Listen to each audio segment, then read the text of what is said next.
আজকের দিনটা ছিল 2 মার্চ, তার সঙ্গে স্পেশাল একটা দিন, মানে আজ আমাদের ম্যারেজ অ্যানিভার্সারি। সুখ দুঃখ, মান অভিমান, কত বিবাদ আর অফুরন্ত ভালোবাসা সঙ্গে নিয়ে কাটিয়ে ফেললাম 9টা বছর।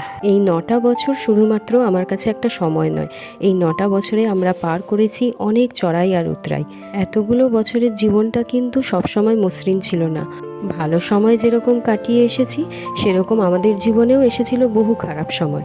শুধু দুজনের হাতটা শক্তভাবে ধরেছিলাম আর একে অপরের ঢাল হয়ে দাঁড়িয়েছিলাম সব সময়। বিয়ের পর থেকে জীবনটা রূপকথার গল্পের মতো কখনোই ছিল না। এই 9টা বছর আমাকে অনেক কিছু শিখিয়েছে।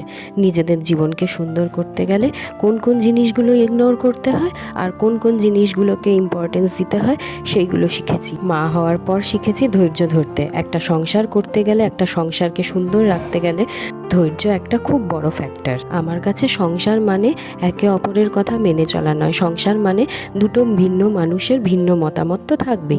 দুজনের মতামতকে গুরুত্ব দিয়ে একটা সলিউশন তৈরি করার নামই হলো সংসার। তো যাই হোক, আজকে তো বাবলোর এক্সাম শেষ হয়ে গেল, তার জন্য কেক কাটিং এর পরেই বেরিয়ে পড়েছিলাম ব্যারাকপুরের উদ্দেশ্যে। আজকের দিনটায় একসাথে থাকার ইচ্ছে থাকলেও হয়ে উঠলো না, চলে আসতে হলো। তার কারণ বাবলোর কয়েকদিন পরেই আবার রেজাল্ট আউট হবে, তখন আবার ফিরে যেতে হবে তমলুকে। তাছাড়া কালকে আবার দোল, এই দোলের দিনে কোথাও ট্রাভেল করাটা আমরা একটু অ্যাভয়েড করি। তার জন্য আজকেই চলে আসাটা আমাদের কাছে সেফ বলে মনে হলো।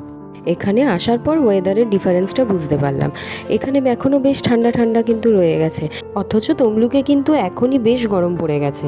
বাস জার্নি করার পর খুব টায়ার্ড লাগছিল, তার জন্য ভিডিওটা আর কন্টিনিউ করছি না। দেখা হচ্ছে নেক্সট আরেকটা ভিডিওতে, ততক্ষণের জন্য টাটা।